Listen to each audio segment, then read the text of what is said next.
C'est déjà l'heure de la revue de presse. Mesdames, Messieurs, bonjour.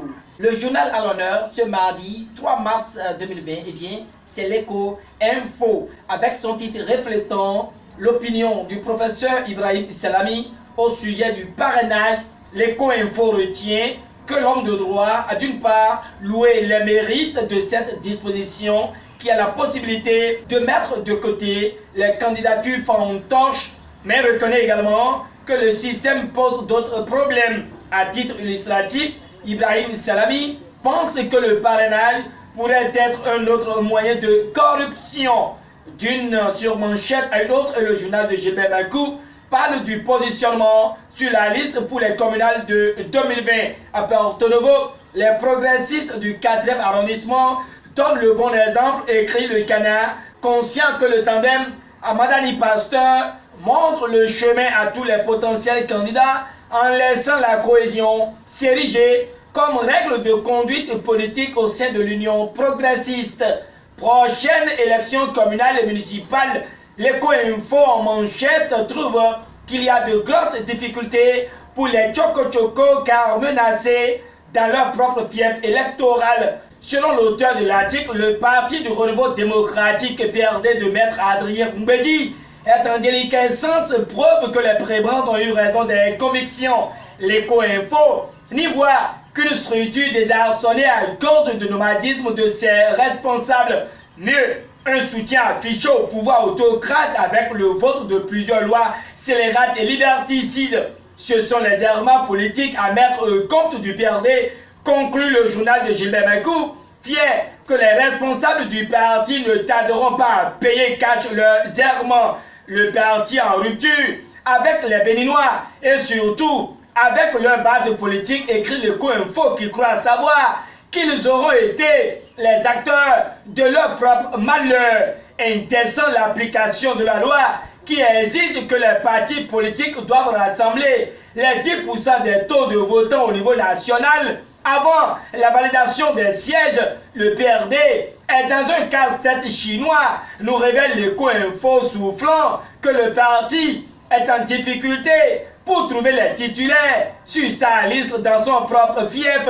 Que peut-on espérer des autres départements, se demande le journal de Gilbert Bakou, avant de clamer haut et fort que tout porte à croire qu'après les élections communales de 2020, le PRD n'existera plus. Et la question demeure de savoir si le parti rejoindrait le bloc républicain comme c'était prévu, ou serait-il porté vers un ralliement à l'Union progressiste?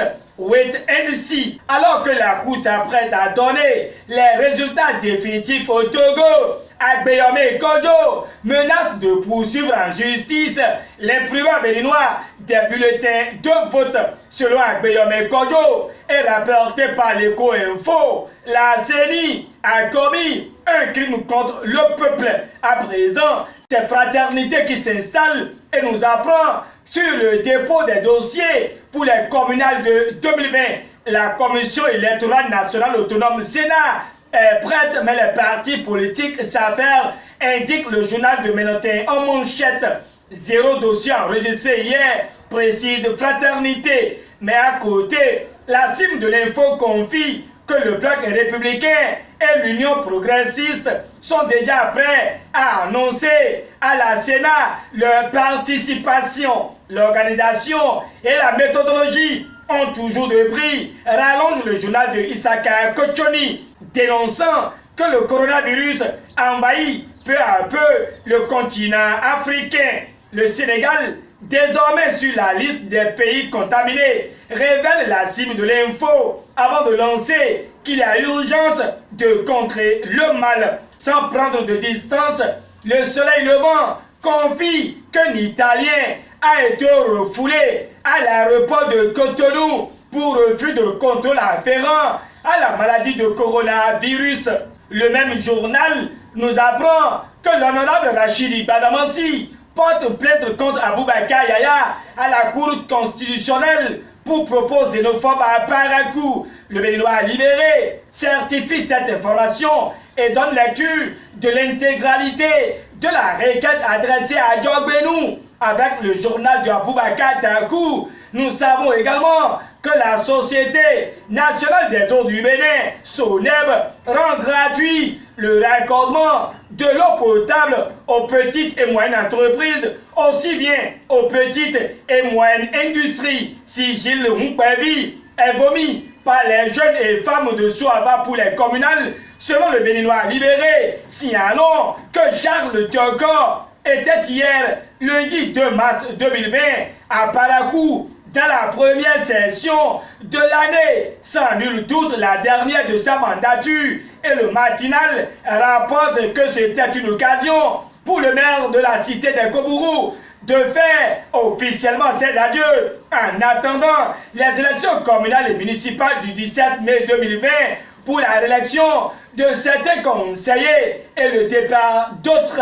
Ajoute le défi d'une génération, place au quotidien d'Abarou qui brandit en manchette la nôtre de chacun des 25 conseillers de Parakou installés depuis le 30 juillet 2015.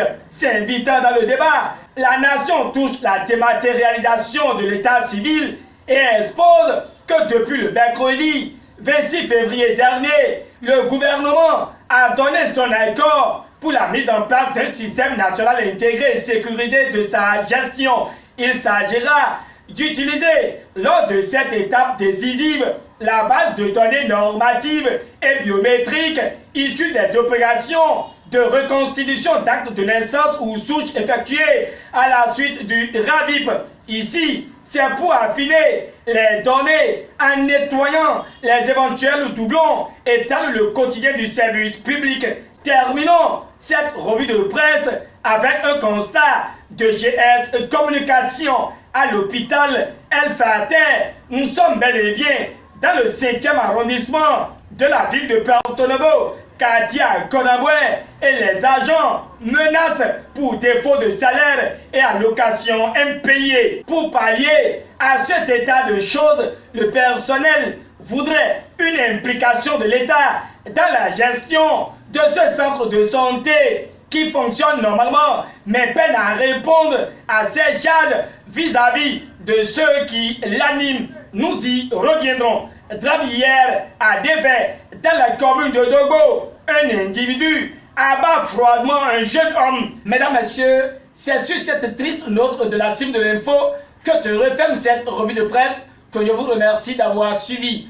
Demain dans la grâce, au revoir et à demain pour d'autres actualités.